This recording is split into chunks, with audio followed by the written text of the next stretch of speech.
एक समय की बात है, प्राचीन चीन में 3 वृद्ध भिक्षु रहते थे। उनके नाम आज केवल इसलिए याद नहीं किए जाते क्योंकि उन्होंने इन्हें चीन में कभी किसी को नहीं बताया। उन्हें केवल 3 हंसते हुए भिक्षुओं के रूप में जाना जाता है। वे हमेशा एक साथ यात्रा करते थे और हंसने हंसाने के अलावा और कुछ नहीं करते थे।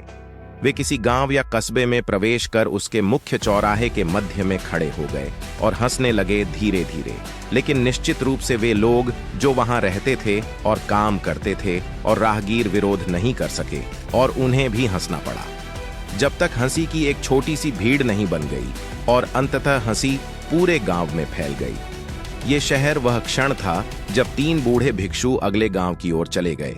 उनकी शिक्षाओं के दौरान उनकी हंसी ही एकमात्र प्रार्थना थी, क्योंकि उन्होंने कभी किसी से बात नहीं की। उन्होंने बस ऐसी स्थिति पैदा कर दी। पूरे चीन में उन्हें प्यार और सम्मान दिया जाता था। लोगों ने पहले या बाद में ऐसे आध्यात्मिक शिक्षकों को कभी नहीं जाना था। ऐसा लग रहा था कि वे संवाद कर रहे थे कि जान ले ली जानी चाहिए केवल हंसने के एक महान अवसर के रूप में, मानो उन्होंने किसी प्रकार का लौकिक मजाक खोज लिया हो। इसलिए वे कई वर्षों तक यात्रा करते रहे और हंसते रहे, पूरे चीन में खुशी और खुशी फैलाना। एक दिन तक, एक विशेष गांव में रहने तक। उत्तरी प्रांत में उनमें से एक की मृत्यु हो गई। लोग सदमे में आ गए और दौड़ पड़े।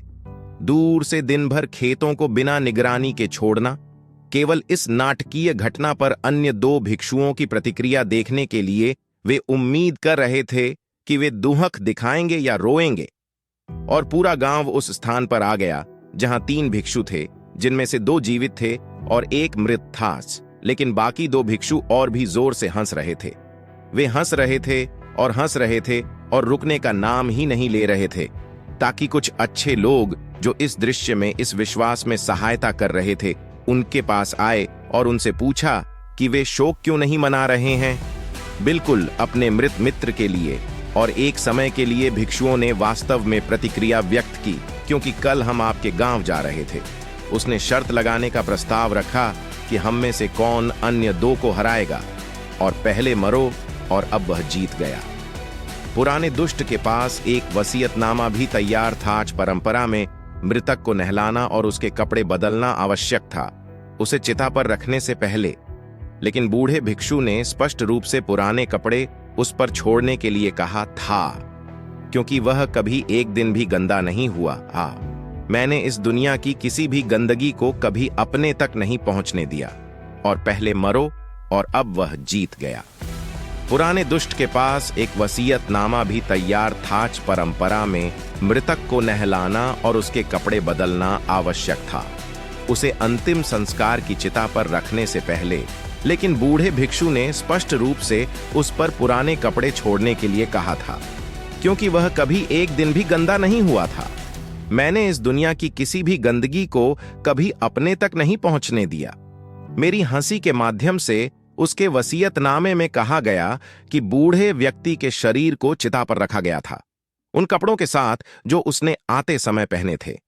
और जैसे ही आग जलाई और उसके कपड़ों पर चाटना शुरू कर दिया, अचानक हुई आतिशबाजी से हर कोई आश्चर्यचकित रह गया। सैकड़ों रंग ऊपर नीचे फूटते रहे और सभी दिशाओं में, और अंत में जो लोग वहां एकत्र हुए थे वे भी शामिल हो गए। आप अपने जीवन में 2 बुद्धिमान व्यक्तियों की हंसी देखते हैं। शायद यही एकमात्र कारण है कि हम इस धरती पर हैं। ऐसा इसलिए है ताकि हम हंस सकें और हंस सकें, और खुशी और हंसी का अनुभव करना कभी बंद न करें। तो अगली बार जब आपको किसी समस्या का सामना करना पड़े, दर्पण में देखो और हंसकर समस्या को दूर कर दो, क्योंकि आपकी खंदुशी वही है जो आपको जीवंत बनाता है। ये प्रेरणा कहानियां करने के लिए है। देखने के लिए धन्यवाद, और धन्य बने रहें।